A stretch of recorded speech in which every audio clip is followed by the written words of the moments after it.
आचार्य जी, जो प्रकृति के लगातार आघात हैं, आपने कहा कि उनको सहना ही युद्ध है। तो एक बार आपसे बात हो रही तो आपने एक विधि बताई थी, don't let it come on your face. याद नहीं है क्या कहा था कि कुछ भी अगर आ रहा है तो just don't let it come on your face. और मैंने जहां पता है कि हार जाओगे वहां से बचा लो और कहीं भी आघात सह लो, ये कहा था। कैजुअल कॉन्वर्सेशन था, उसमें ऐसे ही कहा था कि I don't let it show up on my face. प्रदर्शित मत करो, पी जाओ। पी जाओ। पी जाओ।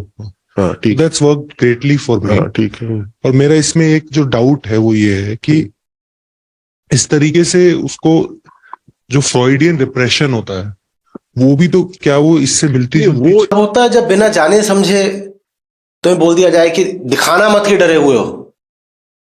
अभी तुम जानते हो कि विधि कैसे काम कर रही है ना, इसलिए तुम कुछ कर रहे हो, तुम उस विधि की ज्ञाता हो।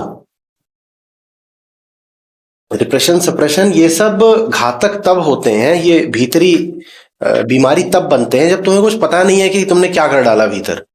जब जानते बूझते कर रहे हो तो फिर ज्ञान सब्लिमेट कर देता है, जला देता है, वो नहीं भीतर फिर छुपने देता कि मामला सपनों में या किसी और तरीके से फिर विस्फोट से सामने आए।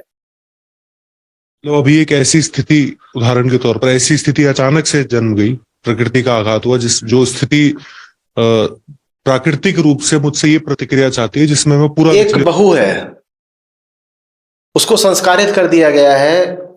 ऐसे बहुत सड़ा गला उदाहरण ले रहा हूं, तो संस्कारित कर दिया गया है कि तू ससुराल जा रही है, वहां सास ससुर और बाकी लोग जो भी करेंगे वो तो तुझे बस सहना है, मुंह मत खोल देना। वो एक बात होती है, वो एक बात होती है।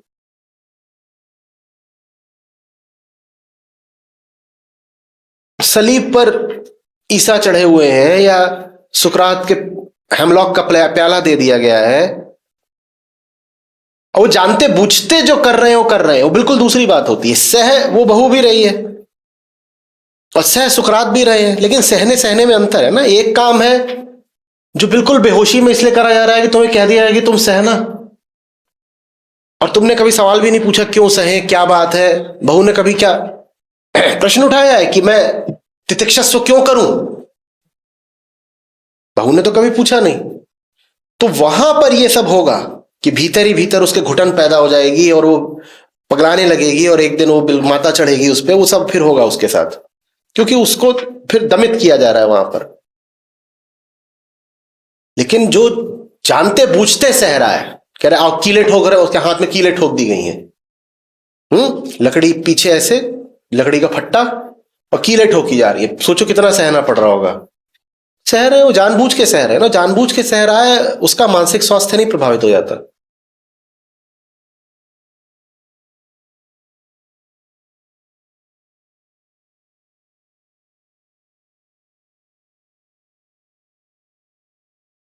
तो इससे लेकिन एक सावधानी की बात पता जरूर चलती है, सहने को संस्कार मत बना लेना कि बड़े सहनशील हैं,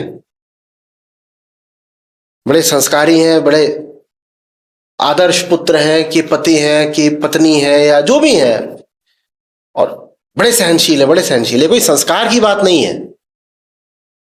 संस्कार माने तो अज्ञान, अंधेरा, आदत, बस एक बाहरी आचरण की चीज संस्कार। ये बात ज्ञान की, अध्यात्म की होनी चाहिए कि सह रहा हूं क्योंकि, और फिर एक समुचित कारण होना चाहिए। और ऐसा कारण जो आपने रट नहीं लिया है, बाहर से उठा नहीं लिया है, ऐसा कारण जो आपकी मजबूरी नहीं है, आपका प्रेम है। तो इनमें आ रही बात, लोग कारण बता भी देंगे, कारण में हमेशा क्या बताएंगे? विवशता। सहना तो पड़ता है, नहीं तो घर बिखर जाएगा। ये तुम क्या बता रहे हो? मजबूरी का तर्क अध्यात्म में एकदम नहीं चलता। सह रहे हैं तो प्रेम की खातिर, प्रेम की खातिर सह रहे हो, बिल्कुल दूसरी बात। मुक्ति के लिए सह रहे हैं आघात, मुक्ति के लिए आघात सह रहे हैं। आघात से एक छोटा सा गद्य है कि बुंद आघात नहीं,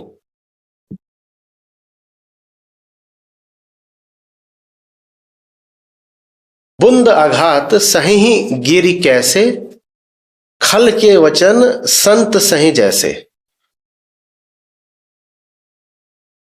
ऐसे सहना होता है।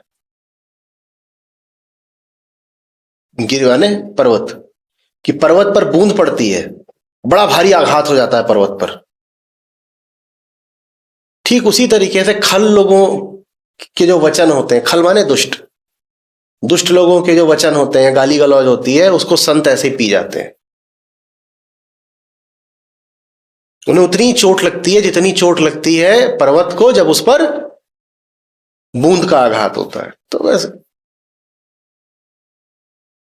तो आघात सहना किसी संत का काम होता है। कायरता में तुम आघात सहते जा रहे हो वो बिल्कुल अलग बात है, विवशता में सह रहे हो बिल्कुल अलग बात है, और अपने ज्ञान में सह रहे हो वो एक अलग चीज है बिल्कुल।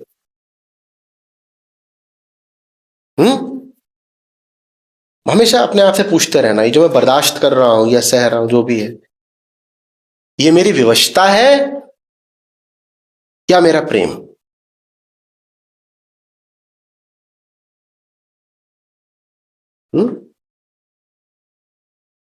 अभी बैठे बैठे एक उदाहरण आया, जैसे कोई गाड़ी है, बस है, जो सही जगह जा रही है, सही जगह, लेकिन उसमें बैठने के लिए सीट नहीं मिली, एकदम जमीन में बिठा दिया, वहां चुप भी रहा है, तब भी बैठे रहो, सहते रहो, क्योंकि वो गाड़ी सही जगह ले जाए। एकदम बिल्कुल ठीक, एकदम ठीक है। और फिर कल्पना नहीं है, कल्पने के ही विरुद्ध फिर करना है युद्ध। भाई कोई मजबूरी नहीं है, तुम वहां इसलिए बैठे हो तुम्हारा ही लाभ है, तो कल्प क्या रहे हो? लेकिन भीतर से वृत्ति उठेगी कल्पो, अपने आप को दिखाओगे मेरे गलत हो रहा है सब। ऐसे दोनों चीजें एक साथ नहीं मिलेंगी, कि सत्य भी मिल जाए और सुख भी मिल जाए। तुमने चुन लिया है, मस्त चुनाव करा है, सत्य चुन लिया है, गाड़ी जा रही है, सुख का तुमने दाम चुका दिया है, सुख की आहुति देके तुमने सत्य मांग लिया है। अब हाय हाय करने की कोई बात नहीं।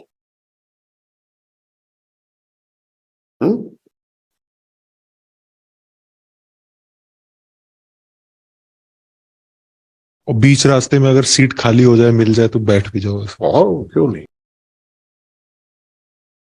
कोई अपना शहीद थोड़ी बनाना है जानबूझ करके, ये थोड़ी करना है कि अंदर सीटें खाली हैं तब भी बाहर जाके पीछे सीढ़ी से लटक गए, हाँ, उधर सेल्फी ले रहे हैं अपनी, दिखाने के लिए कि हम बड़े भारी शहीद हैं। बीच बीच में जीवन सुख भी दे देता है, काहे को छोड़ देना? जब हम दुख को नहीं रोक सकते आने से और सुख आ रहा है, उसको काहे को वर्जित कर दें? मिल गई सीट, बैठ ही जाओ, क्या समस्या है? कोई मीठे सज्जन लड्डू इत्यादि वितरित करना शुरू कर दें, बस में होते हैं लोगों के मन है, तुम एक की जगह दो धपच दो। यही सब विलासिताएं होती हैं सत्य के साधक की। इनसे अपने आप को वंचित रखने में कोई शूर गति नहीं है। जो सत्य के लिए बड़े से बड़ा दाम चुका रहे हो, उनको जब संयोगिक सुख मिले तो उठा लेना चाहिए। और जीवन ऐसा है कि अगर दुख देता है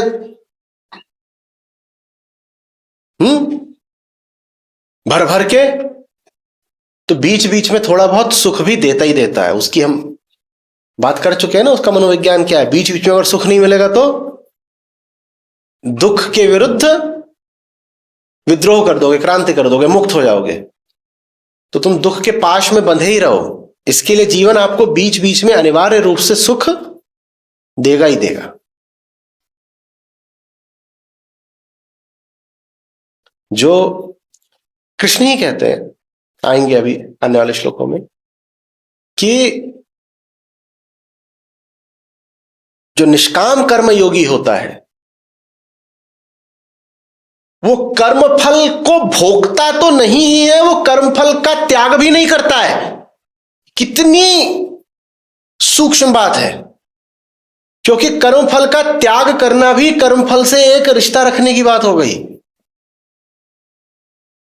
तो चलते चलते अगर लड्डू मिल गया तो खा लेंगे, चलते चलते लड्डू मिल रहा है और आप उसको ठुकरा दें तो यहां भी फिर अहंकार प्रदर्शित होता है।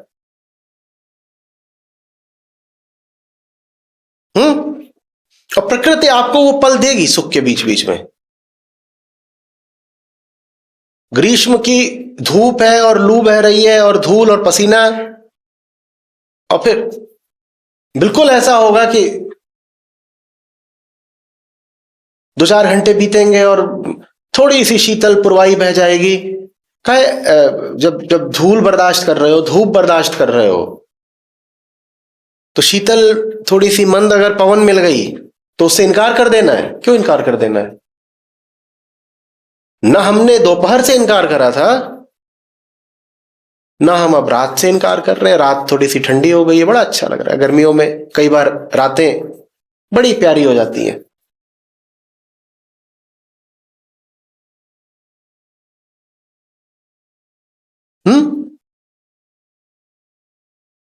सांझ ढली, मस्त सूर्यास्त देखा। लेकिन ठीक वैसे जब सूरज सर पे चढ़ा हुआ था और ऊपर से दंड बरसा रहा था, हम भीतर से नहीं कप गए। वैसे ही जब अब सूर्यास्त को देख रहे हैं और बड़ा सौंदर्य है, तब भी हम भीतर से नहीं दीवाने हो जाएंगे।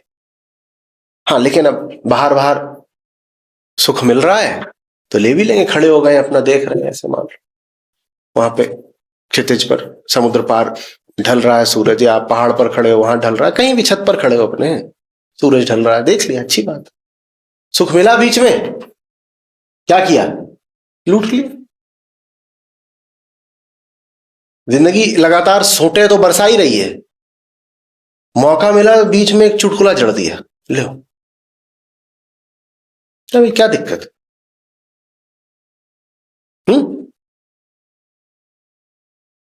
दुख से हम इनकार तो नहीं कर रहे ना, तो सुख से भी इनकार काहे को करते? इसी में हमारी गरिमा है, इसी में प्रकृति के प्रति हमारी अस्पृश्यता है।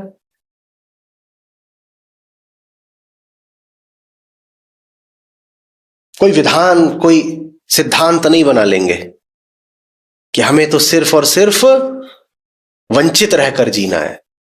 हम लोग तो ये बहुत नए हो गए, तो पहले साधु वगैरह होते थे, उनकी मौज बड़ी निराली होती थी। आज की भाषा में कहें तो एकदम फन लविंग साधु। हाँ, उनकी जो सेंस ऑफ ह्यूमर थी वो हमें आज पकड़ में नहीं आएगी। हमें लगेगी कैसी इनकी वियर्ड सेंस ऑफ ह्यूमर है। पर जैसे वो हर समय तलाश में ही रहते थे कि मौज कहां है। हाँ, वो उनकी वो वाली मौज बिल्कुल भी नहीं है जैसी आज के कल्चर में है। पर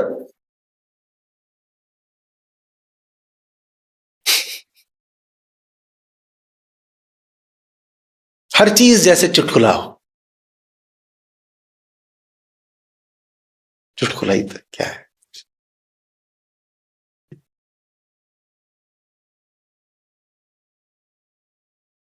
एक दफा मुझे ध्यान है, एक साधारण सी शर्ट दे दी गई,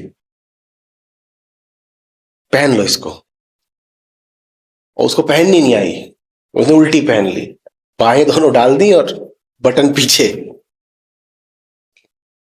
फिर उसको बोला भी गया कि आगे कर लो। उसको इतनी मौज आई, वो वही पहन के घूमता रहा।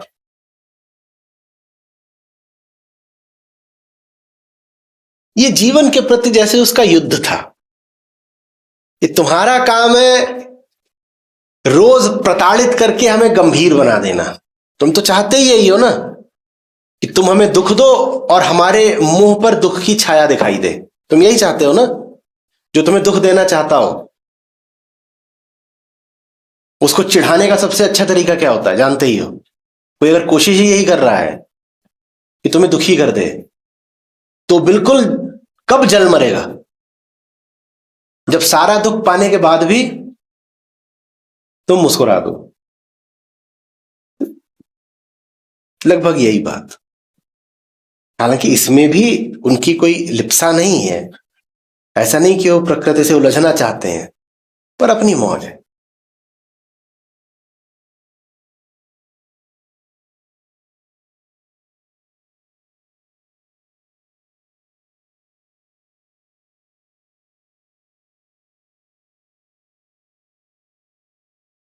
गीता में तो हर तीसरे श्लोक में मुझे श्री कृष्ण का सूक्ष्म हास्य दिखाई देता है।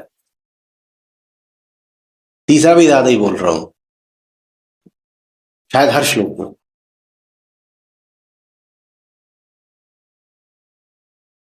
अब अर्जुन बुरा मान जाएंगे, ऑफेंड हो जाएंगे, इसीलिए ठठा कर नहीं हंस सकते हैं कृष्ण। नहीं तो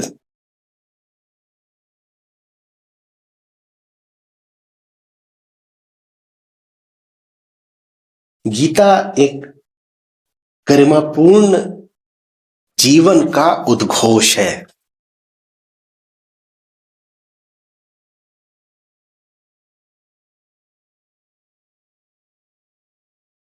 साधारण, दमित, दबे कुचले,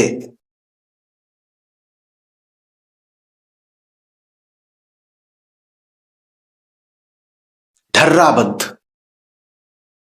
जीवन के विरुद्ध।